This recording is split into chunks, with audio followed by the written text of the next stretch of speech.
Hello my viewers, welcome back to my channel and please subscribe to this channel for more business content. Today we want to discuss on the foundation of a successful business. Every successful business has pillars that has led to that success. We want to discuss on the pillars that lead to a successful business enterprise. Number one is mission. Every business must be anchored on a mission, and the mission explains to us why that business was formed. The mission puts on check and focus of the operations of the business. A successful business is the one that sticks to its mission. It's the one that sticks to satisfying the need that the customers want in a marketplace. If you divert away from the initial mission that brought you and your business into life, it is difficult to maneuver through the marketplace. Remember, in the marketplace, we have so many products and services being offered there.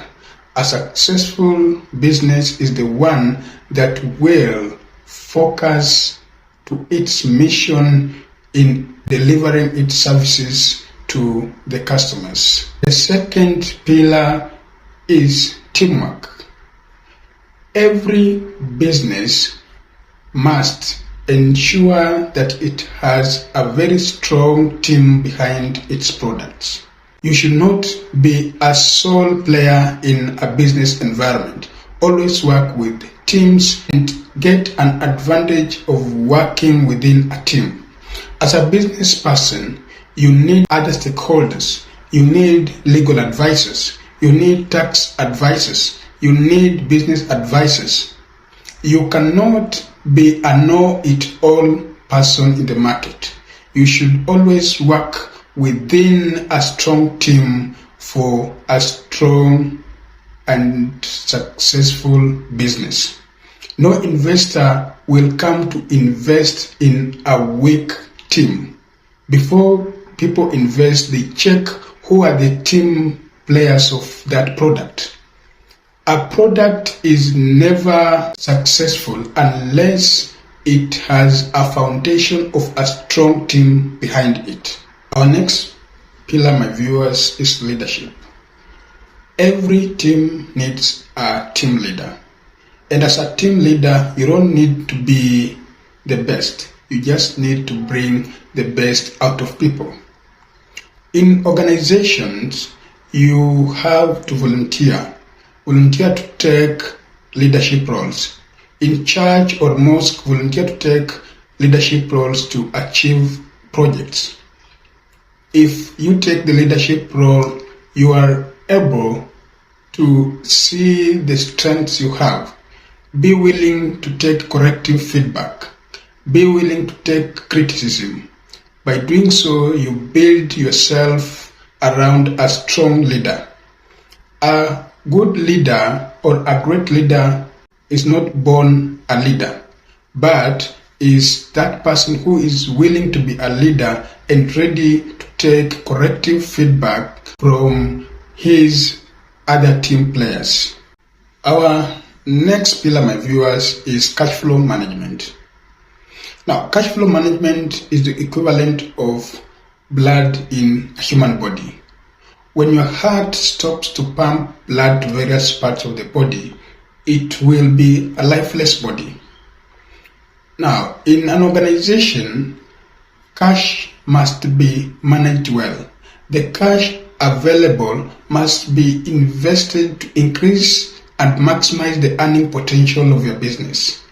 You have to put in place internal control mechanisms to manage the cash you have. You have to put in place some credit controls so that you take credit that can be payable very easily when need be. You should also engage your advisors so that they advise you on the cash management skills your business should put in place to avoid any cash crunch in your business. Remember, in the banking industry, there is what we call bank runs, where if cash is not available even in 2 or 3 hours, it may lead to the collapse of that bank. Viewers, let's look at system management as another pillar. Now, a human body is a system of systems. A business is also a system of systems, just like the human body. A failure in one system may lead to the failure of another.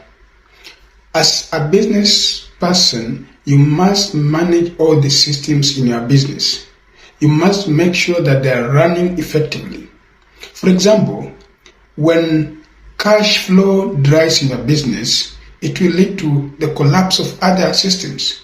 So you must be able to make a stable system in place for your business.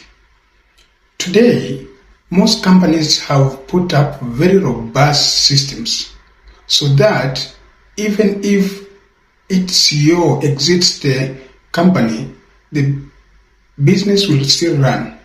A company does not depend on one individual for it to operate. With or without him, the business will still be in place. So when you create your business, make sure that it has a very strong system and that it can operate with or without you. And that is why, just like a car, it does not depend on one driver to make it move.